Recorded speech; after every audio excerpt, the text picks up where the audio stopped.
Charlie's Cup of Tea, and I am here to give y'all. I want to pause real quick and let y'all know that I was in between doing my nails, and then I was like, let me record this video. So ignore my right hand, and yeah, enjoy the video.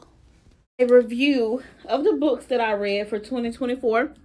It is currently January the 14th, 2025. And I have yet to start a book for this year yet. I have yet to start. I have not started my readings in 2025 yet. Only because I'm eating a banana. Only because I have not been able to get to the library. I want to start this video off by encouraging people to please visit your local library. Keep them in business, please. They need you. They need us. All of us readers. Even those who are not readers. If you have any children in your life, I strongly encourage y'all to take them to the library because, and I'm a little biased because as a child, the library was one of my favorite places. But besides that, there's always events going on at your local library. And I'm pretty confident in saying that for every library and not just Charlotte, but definitely if you stay in Charlotte, there's always events going on for children and for adults too. But for children especially, and I just feel like that's a great way to just get them engaged as far as reading, get them engaged socially, all those good things. So definitely consider patronizing your local library. Last year, 2024, I did not buy a lot of books simply because I was like, let me save some money and just start checking the books out instead. Because, I mean, we were going to the library anyway, so might as well start checking out the books.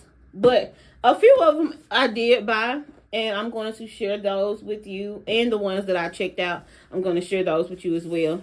So, total, y'all, I read, this is my planner from last year. I'm trying to make sure I didn't write anything on here that's private. But I read a total of 15 books.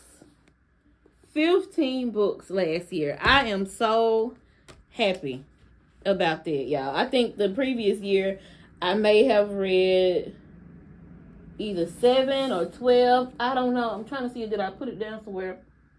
I don't know if I kept note of it. But the previous year I read less than this.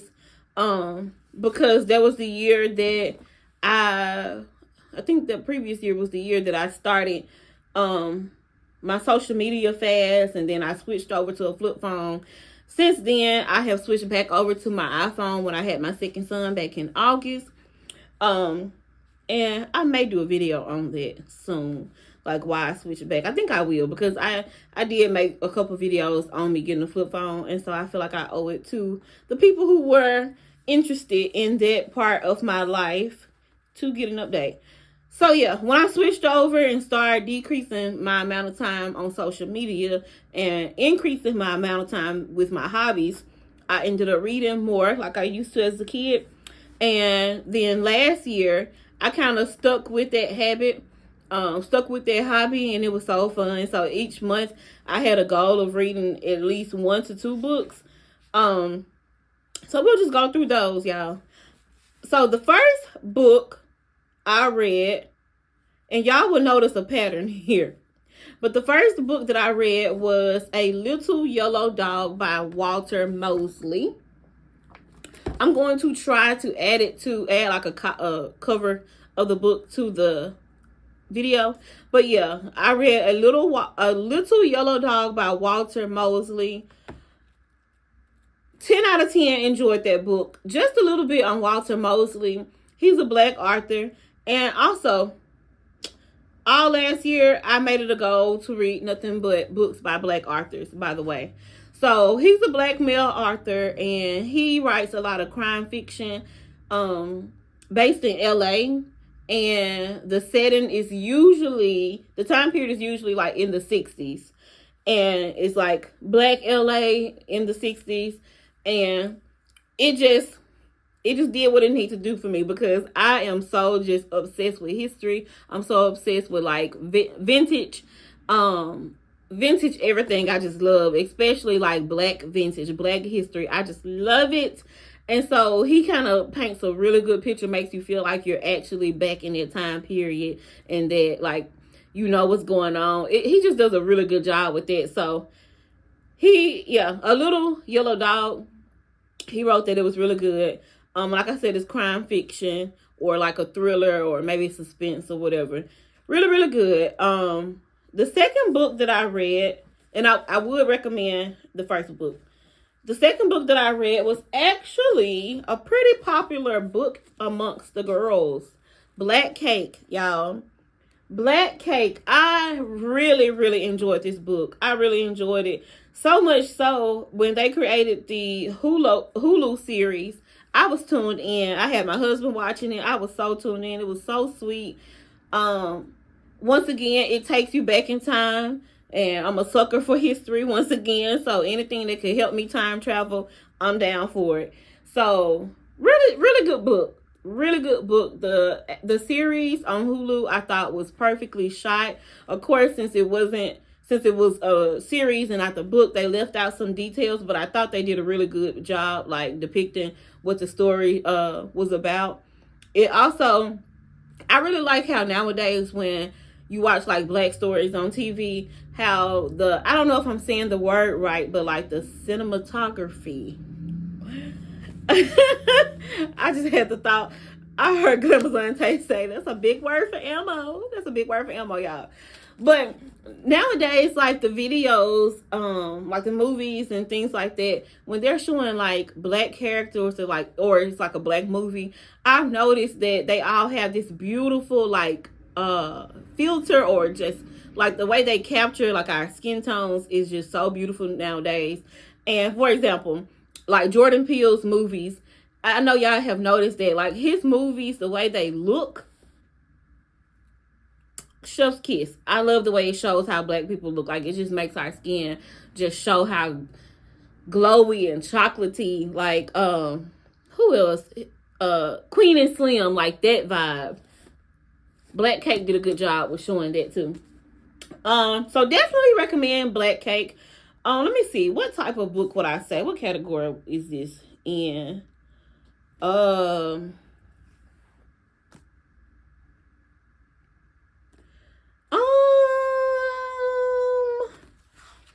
give y'all like a little, let me give y'all like a little synopsis on the back, what it says, because I can't really even I can't really put it in a category.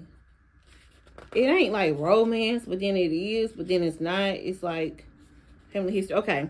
So in present day California, Eleanor Bennett's death leaves behind a puzzling inheritance for her two children, Byram and Benny, a traditional Caribbean black cake made from a family recipe with a long history and a voice recording. In her message, Eleanor shares a tumultuous story about a headstrong young swimmer who escapes her island home under suspicion of murder. The heartbreaking tale Eleanor unfolds the secrets she still holds back, in the mystery of a long-lost child, challenge everything the siblings thought they knew about their identities and themselves. Can Byron and Benny reclaim their once close relationship, piece together Eleanor's true history, and fulfill her final request to share the black cake when the time is right? Will their mother's revelations bring them back together, or leave them feeling more lost than ever? So, really good, y'all. Definitely recommend this book, Black Cake. And if you don't want to read it, check it out on Hulu. Really good story.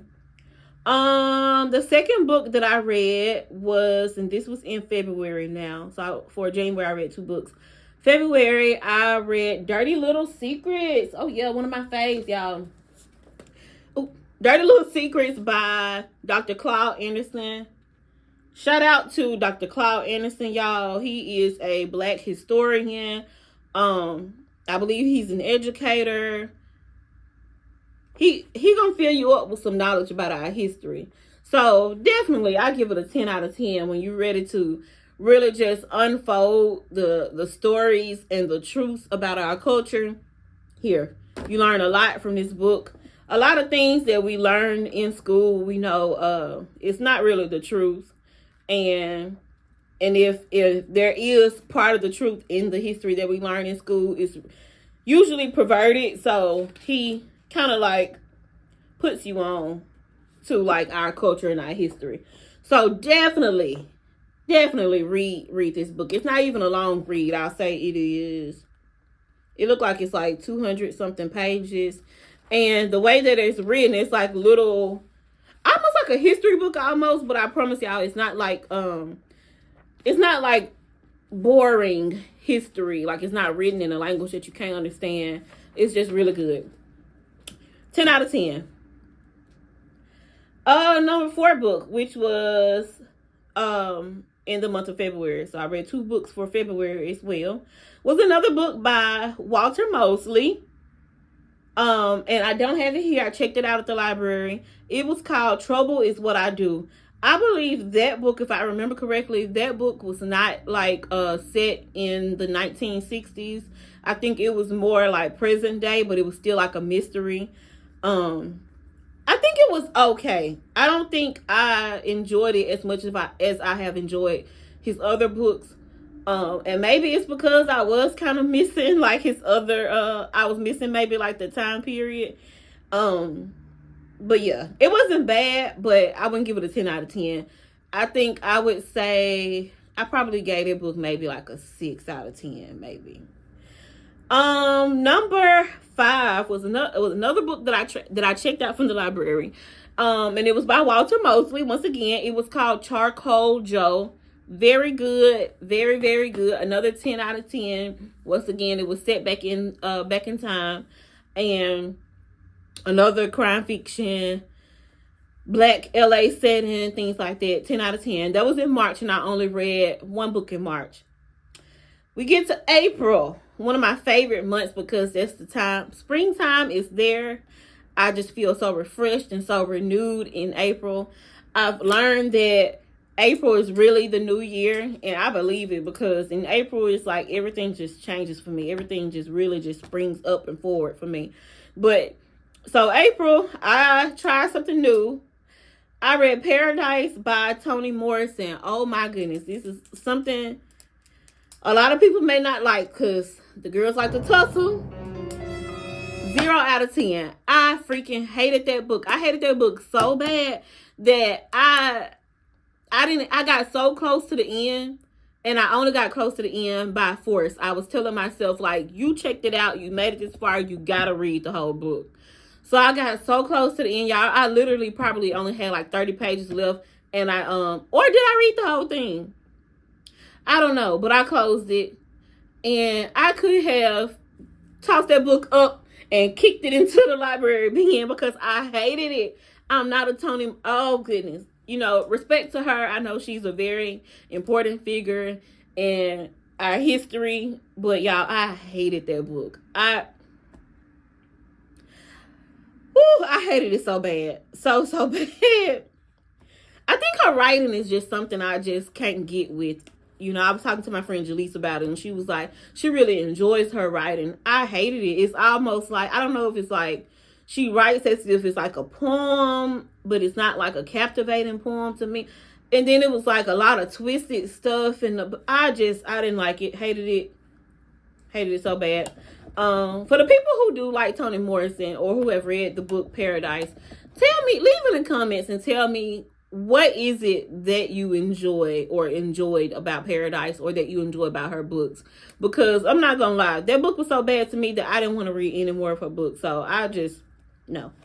Number 7 book in April was called The Revisioners,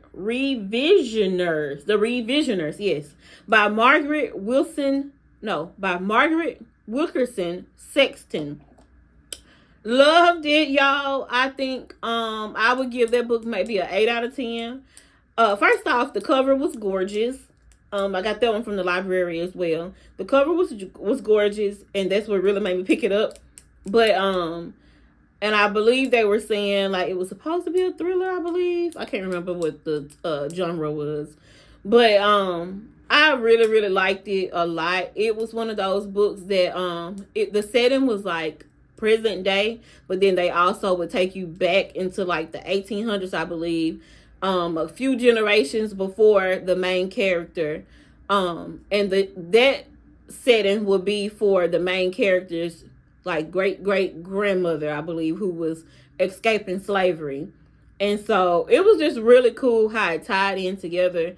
The only reason why I wouldn't give it a 10 out of 10 is because I feel like at one point, and I hope I'm quoting it correctly, but at one point, I feel like maybe the author was moving really fast towards the end, or maybe I wanted to know more towards the end, I believe. So I changed. I may give it a 9 out of 10 because I don't actually remember exactly what I wanted more of. So I give it a 9 out of 10 just for that reason. The number 8 book was called You Never Know by Connie Briscoe. I like that book a lot.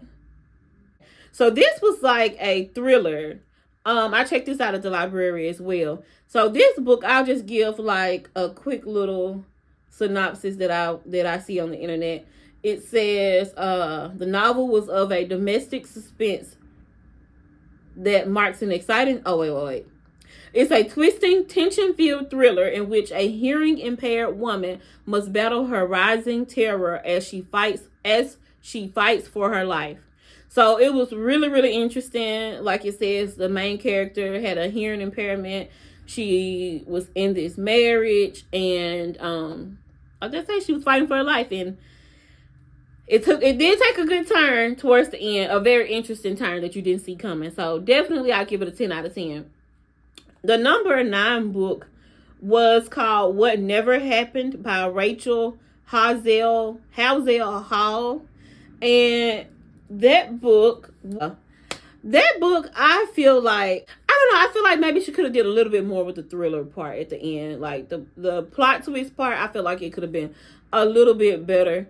But that book was about, and it was like a thriller / mystery. But it was about like this writer. She returned back to her home in Catalina Island, and she writes obituaries. And she was actually like the survivor of like her home was invaded when she was younger, and the burglar killed her parents and her brother when she was younger. And now she's much older, and she went back to that home with her aunt, and it was just like some suspense, I'll say.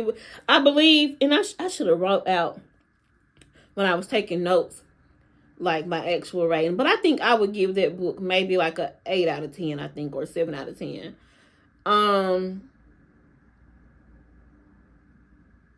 Yeah, it was cool. My number 10 book, and this is in June now. For June, I only read one book, and it was called Little Green by Walter Mosley. If y'all have not noticed, the pattern is that I am a huge Walter Mosley fan. But Little Green was pretty good. I think I give it a 2 out of 10. Number 11 was 6 Easy Pieces by Walter Mosley. Again, I give that book maybe a 6 or a 7. It was a very quick read, and it was like some short stories, I believe, of his different characters. It was different for me when it comes to his books, so that's why I don't rate it that high. But it wasn't bad. I think if you want to like get to know what to expect in his books, that may be a good book to start with, just so you can kind of get a example of like the way he writes, the characters, things like that.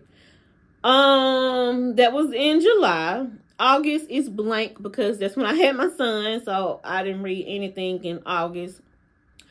September, I read this one right here. I hate the title because it sounds so cheesy, but it's called I Will Teach You to Be Rich by Ramit Sethi. I got this book from the bookstore, of course, but the reason why I even read it was because I watched a YouTuber called Sophia Lynn, I believe. I think that's her last name, Sophia. And she recommended this book as far as like, I think she said like an easy read for financial literacy. And I read a few like financial literacy type books. I will say out of all the books that I've read so far on this topic, this was the easiest to follow and the easiest to understand. Yeah, I think, like he says, no guilt, no excuses, no BS, just a 6-week program that works. I think that's pretty fair to say that's what his book is like. He's straight to the point. He doesn't give you all this jargon, you know. I think it's pretty good when it comes to understanding like how understanding like financial literacy, period. Number 13 was Miss White Butterfly by one of my favorite authors. Y'all see? Walter Mosley. Definitely a 10 out of 10. Another one of his crime fiction books. This one was based in the 50s, I think, out in LA. And it's about a stripper who's white. She ends up dead, and they call the main character, who's Easy, they call him to solve her mystery. And so, yeah, pretty good. Pretty on brand for Walter Mosley's books. Number 14 was Control by Omar Tyree. If I remember correctly, and I read that book in November. Let me see. Control. Omar. Oh, yeah. I hated that book. I hated that book. I see where he was going with it, y'all, but I feel like he missed the mark. It was one of those books that you've heard the story before and you've seen it so many times. So I felt like he could have made it twist way harder than what he did. It was like, I think he was going for like that aha moment or like that moment, but he missed it by being too, by making the story something that we've seen before. But let me sum it up a little bit. The story is about like a therapist who sees all these clients, and then she is very unethical, by the way, and she creates this plot, and then there's like a plot twist. It's supposed to be a plot twist, but it wasn't just like as big as I felt like it was supposed to be. And I don't want to tell everything, so I'll just stop there for those who may want to check it out. And I did check that out from the library as well. And then my 15th book, the last book that I read for 2024, was The Sinners Bleed, by S.A. Cosby. Y'all, when I say that book was so freaking good, that book was good. That book was really good. The only thing that I will say, I know it's called All the Sinners Bleed. Only thing I'll say, and I would give it a 10 out of 10, but I'm going to give it a 9 out of 10, only for this reason. Because I felt like he could have did a little bit more with the plot twist as well. Like, it wasn't, I just feel like his writing was perfect. But at the end, when you find out who the killer was, I feel like he could, if it were me, and maybe I should write a book one day. But but I'm sure it's probably much harder than what it seems like. But when you find out who the killer was, you're like, didn't see this coming, but at the same time, it wasn't just, it would have been more impactful if it was someone that we knew who was a part of the story the whole time, but it wasn't. So I still give it a 9 out of 10. I definitely would encourage people to read it, pick it up. I got that one from the library, and I actually got that recommendation from another YouTuber, and I forgot her name, but she is a booktuber. Honorable mention, but I shouldn't even mention it because I hated it and I didn't even finish it. I didn't even get past chapter 2. But Curvy Girl Summer. So during my during my maternity leave, I asked my husband, who's not a big reader, I asked him to pick me up a book at Walmart because I was missing reading. And so he goes to the book section, and this is what he brings back. Gorgeous cover, right? Looks nice. But if I'm being honest, I am not a person who's into, and he told me that he didn't even know what the book was about. He said he looked at the cover and he picked it up and was like, oh, she may like this or whatever.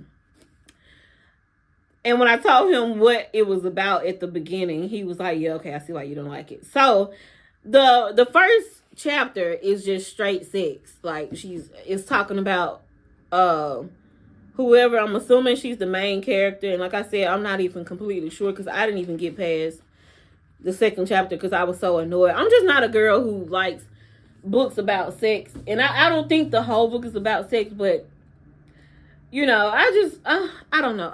I'm not that type of person. I just feel like, I don't know. Books don't have to. I'm even like that with movies. Like, I hate when movies draw out a sex scene for way too long. Like, I just feel like, leave that for the horny people is what I'll say about that. So that's why Curvy Girl Summer, I didn't really give it a fair chance, just because it's like she started straight out like with a sex scene, and it's like from the second chapter, it just seemed like it was just gonna be about things that just don't interest me, like the girl, I don't know, was she being a player? I don't know what it really was. I don't know. Okay, will her next swipe bring her closer to true love, or is her real match closer than she thinks? Don't really care about that. Yeah, but I believe this book was really popular though, because I was watching some YouTube videos on books, and I seen somebody in the comments mention like Curvy Girl Summer as a read that they suggested, and I think it got a lot of likes. So, yeah, this wasn't for me. Hated it. But y'all, that's it for my books in 2024. Like I said, I haven't started my reading for this year yet because I haven't made it to the library. The one that we go to, they're remodeling it, and so I'm waiting till next month, I guess, to get out there. Oh, but I restarted The Alchemist. I read that book 2 years ago, and I loved it. I thought it was very motivational. I thought it was really on brand for the way that I think about life.